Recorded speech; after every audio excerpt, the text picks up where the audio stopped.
उपस्थितीमध्ये या पूर्व भागातील 10-12 जी गावं आहेत, वाडी वस्ती आहेत, ठाकरवाड्या आहेत आणि प्रत्येक छोट्यातल्या छोट्या वाडी वस्तीवरती आपल्या सगळ्यांच्यासाठी मोफत पाण्याची सुविधा खऱ्या अर्थानं सुरुवात करण्याचा शुभारंभ लोकार्पण सोहळा या ठिकाणी संपन्न होत आहे. पूर्व भागातील अनेक सरपंच, प्रत्येक गावचे प्रमुख सहकारी या ठिकाणी उपस्थित आहेत. सगळ्यांची नावं घ्यायची म्हटलं तर वेळ त्या ठिकाणी जाईल. सगळे प्रमुख मान्यवर, कनेसा आणि कनेसाच्या पंचकोशीचे सर्व प्रमुख मान्यवर, खरं तर गेल्या 10-12 वर्षापासून या पूर्व भागातील पूर्व टंचाईमध्ये स्वर्गीय सुरेशभाऊ गोरे आमदार असल्यापासून समर्थ फाउंडेशनच्या माध्यमातून दरवर्षी वाडी वस्तीवरती पाणी घेऊन जाण्याचं काम आपण समर्थ फाउंडेशनच्या माध्यमातून त्या ठिकाणी करतोय.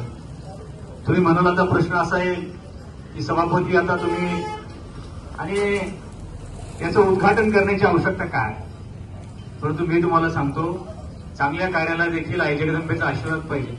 मागच्या 3-4 वर्षामध्ये माऊली 2-4 वेळा टँकर पलटी उलटा वाजता, 2-4 वेळा एखाद्या पायावरून गेला, 2-3 वेळा ड्रायव्हरच टँकर लावून डायरेक्ट कडला, असे प्रसंग घडले.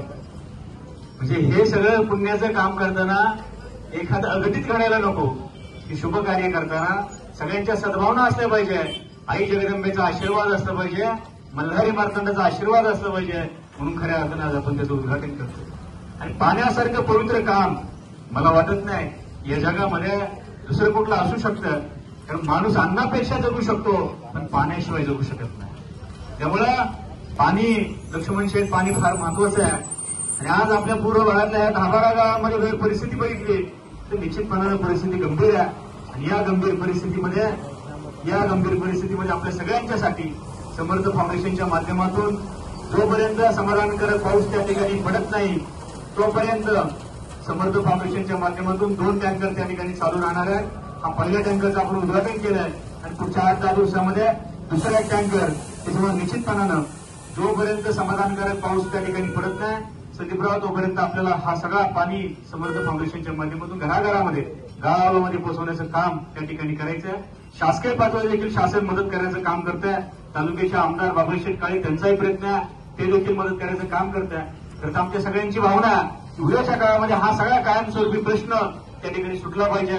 जर आमचं पाणी पुण्याला जाऊ शकतं, जर आमचं पाणी पिंपरी चिंचवडला जाऊ शकतं, तर आमचं पाणी आमच्या 10-12 गावांना काय येऊ शकत नाही? हा खरा प्रश्न आहे. त्या प्रश्नावरती आपण सगळे काम करूच, परंतु आज तहानलेल्या लोकांना काय द्यायचं हा खरा आमच्या सगळ्यांच्या समोर प्रश्न आहे. म्हणून संतोषराव, आपल्याला तहानलेल्या गावांना शेवटच्या घटकापर्यंत जो, आणि ह्या वर्षीचा उन्हाळा हा 1 महिना लवकर आहे. 1 महिना लवकर असल्यामुळं ही सगळी परिस्थिती आज गावागावामध्ये तुम्ही बघितली, ओसाड त्या ठिकाणी पडलेली आहे. माय मला, माता मावलं भगिनी, खऱ्या अर्थानं त्यांची अवस्था ही थोडीशी हळहळ त्या ठिकाणी व्यक्त करतात. आणि या सगळ्यांना दिलासा देण्याचं काम आपल्या सगळ्यांना त्या ठिकाणी करायचं आहे. राजकारणापेक्षा एक सामाजिक बांधिलकीतून हा उपक्रम आपल्याला त्या ठिकाणी पुढे घेऊन जायचा आहे. आपल्या सगळ्यांच्या सहकार्यानं, आशीर्वादानं मला गेल्या अनेक वर्षापासून मला राजकीय सामाजिक जीवनामध्ये मी काम करतोय आणि आपल्या सगळ्यांच्या सहकार्यानं मला लढवायची होती जिल्हा परिषद.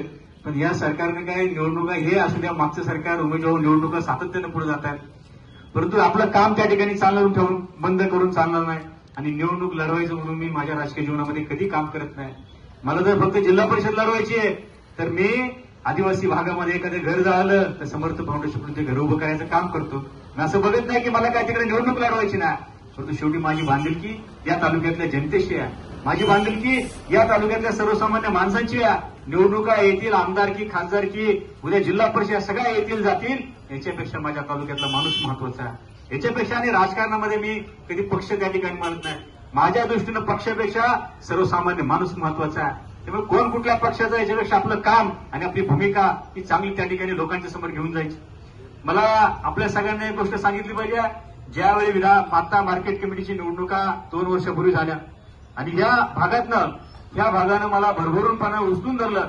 ज्यावेळी तालुक्यातले लोक प्रचाराच्या निमित्ताने ते यायच्या, त्यावेळी या भागातले लोक आवर्जून सांगायच्या की आमचा उमेदवार विजय शिंदे, पहिलं मत विजय शिंदेंना आणि मग बाकी तालुक्याच्या नेत्यांना. त्यामुळे ही भावना, ही सद्भावना या भागातल्या लोकांनी माझ्याबरोबर ठेवली आणि तुमच्या सगळ्यांच्या आशीर्वादाने मला बाजार समितीमध्ये 2 नंबरची मतं मिळाली आणि 12 नंबरची मतं मला मिळाली. योगा राजकारणामध्ये कसा असतो, ज्याला 1 नंबरची मतं मिळाली तो 1 नंबरला सभापती झाला, ज्याला 2 नंबरची मतं मिळाली तो 2 नंबरला सभापती झाला. म्हणजे अनपेक्षितपणानं राजकारणामध्ये असं काही ठरवून होत नसतं.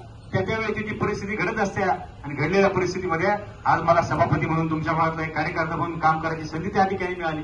तर मी पहिल्या दिवसापासून ठरवलं की माऊली सभापती म्हणून गेल्यानंतर त्या ठिकाणी काय करायचं, या भागातली सर्वसामान्य माणसं आहेत त्यांच्यासाठी काय करायचं, ही भूमिका ठरवल्यानंतर सगळ्यात पहिला निर्णय घेतला की या बाजार समितीमध्ये येणाऱ्या माणसाला चांगले शुद्ध प्यायला पाणी मिळालं पाहिजे, या बाजार समितीमध्ये आलेल्या माणसाला 40 रुपयामध्ये जेवण मिळालं पाहिजे, चांगली टॉयलेटची व्यवस्था असली पाहिजे.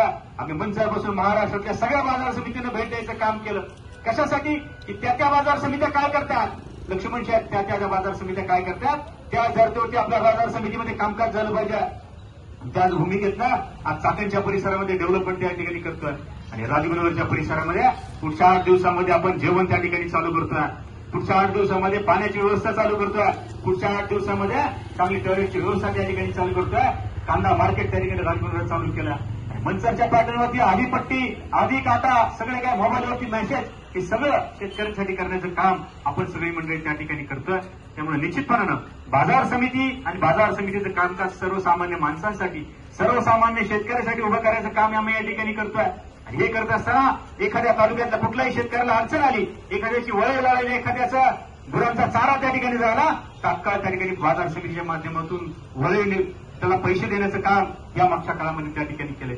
भविष्यात देखील शेतकऱ्यांचे जो काय प्रसंग येईल, कुठलाही प्रसंग येऊ द्या, त्या प्रसंगामध्ये आम्ही असेल, तालुक्याचे आपले आमदार असतील, आम्ही सगळी मंडळी भरभक्कमपणे उभे राहणार आहे. शेवटी आमची बांधिलकी तालुक्याच्या जनतेशी आहे.